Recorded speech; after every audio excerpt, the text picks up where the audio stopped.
Hey. I was just like looking at my one computer screen, and then I was just like, "Oh, we're live." Your Daily Todd, Scrum. it's Your Daily Scrum, man.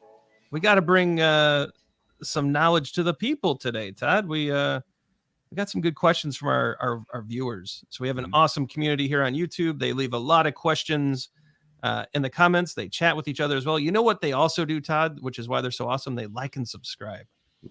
Yeah. Right? 40% of the people watching right now, not subscribed. What are you thinking? Hit that subscribe button. Actually, Todd, if those 40% would subscribe, we'd have merch. Yeah, it's pretty true. Crazy, right? We're waiting on a lot of people have commented asking for merch, like some of these, well, that, and we got a whole bunch of stickers, right? But can't do that without having 10,000. Like and subscribe. Leave your questions. Check out our book, Fixing Your Scrum: Practical Solutions to Common Scrum Problems. Available at all fine book places. All right. Today's question: how does a Scrum Master manage office debt? So, Todd, if you would, I know you love definitions. Yeah. Office debt. Let's define that. I don't know if a lot of people use that term, office debt. I'm not gonna lie. I think I might have invented it because I think we should write a book called Managing Your Office Debt. Yeah, I think I might have invented this term.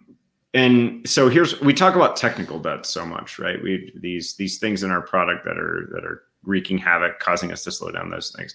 Well, I think the same might be true with office debt. So we've adopted Scrum, but we still have a status meeting, right? Office debt. We've adopted Scrum, but we still have our calendar is full with this. We've adopted Scrum, but I still come in every day and I manually update this data, right? We've adopted Scrum, and that's maybe not even, regardless, this may not even be because you've adopted Scrum. Really, office debt is just stuff that we're dealing with, that we're coping with, that's unnecessary, but we're choosing not to deal with. So some way of automating things, right? Some way of maybe removing something from your calendar that you don't ever attend or isn't worthwhile attending anymore.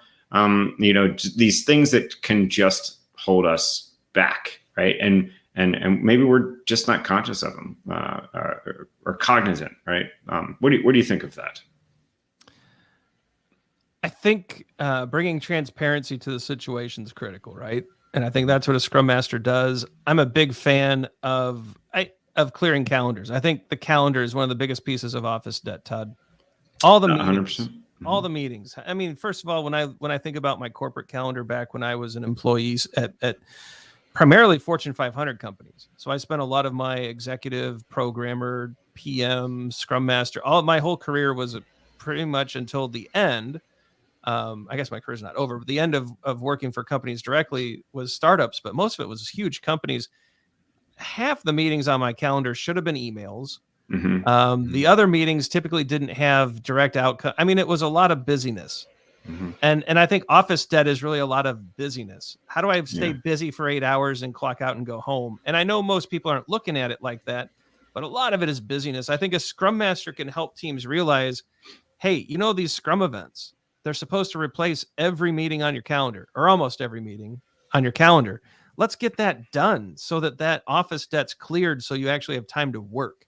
And I think that's what managing office debt is really about. It's making space for teams, creating environments where they can work and thrive and do great things, have time to focus and think. It's knowledge work. It's not, factory work. So it's in this complex domain. More is unknown than known. We need time to think, and managing that office debt frees people up and gives them time to think and actually gives them time to work. And I think I always think of the calendar. I got another good example. I got another good example. Your inbox. It gives me great anxiety when someone's like, hey, look at this picture on my phone. And I see like 3,000 unread inbox, like emails. So, your inbox is office debt. So for me, I think that something, I learned something very early on in my career from a really good boss. And he was like, okay, managing your inbox, right? He's like, when you get an email, either do something with it or delete it right away. Also, dedicate time where you're going to look at your inbox. Otherwise, leave it closed. And then open it and say, "This hours from my inbox," and either do something with it or delete it. We have so many CCs right? Like most of the time, if you CC me on an email, it gets deleted. Yep. Right? It honestly, I don't need reference. I trust the people that I work with. I don't need to be copied on anything. Most of the time, it gets deleted. So inbox is another example of office debt. Todd, I was looking at my inbox, 132,803. Wouldn't it? That would just make you fall over, wouldn't it? Zero notifications. Notifications. In fact, in my inbox right now, I think my Agile for Human inbox, I think I only have like 5 messages, right? Yeah. And most of them are reminders of a to-do that I have on my personal to-do list anyway. Yeah. So, but I think these are great tips and tricks that a Scrum Master can bring forward to help people on Scrum teams become effective rather than just efficient.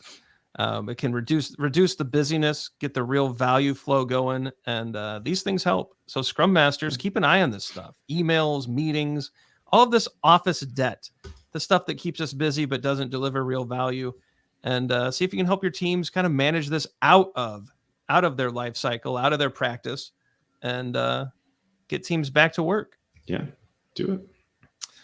All right. End screen time. Check out the socials, like and subscribe. We promise not to spam you with too much email. We don't want to stress you out. Check out the videos below. We think those are helpful to you as well. Check out all of our other shows. We do Fixing Your Agile Metrics, Fixing Your Kanban, Fixing Your Scrum. Got all sorts of shows out there for you to check out. Fixing Your Agile Coaching has been really popular lately. We've got some great Agile coaches, Esther Derby, Melissa Boggs, Stephanie Ackerman, some more to come. We've got some more that are getting recorded the next few weeks. So check those out, but hit that bell and make sure you subscribe so you know when they drop. All right.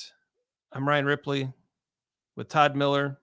Why don't you go forward, do some good Scrum things, clear the calendars, help your teams out, and we'll see you tomorrow. Cheers.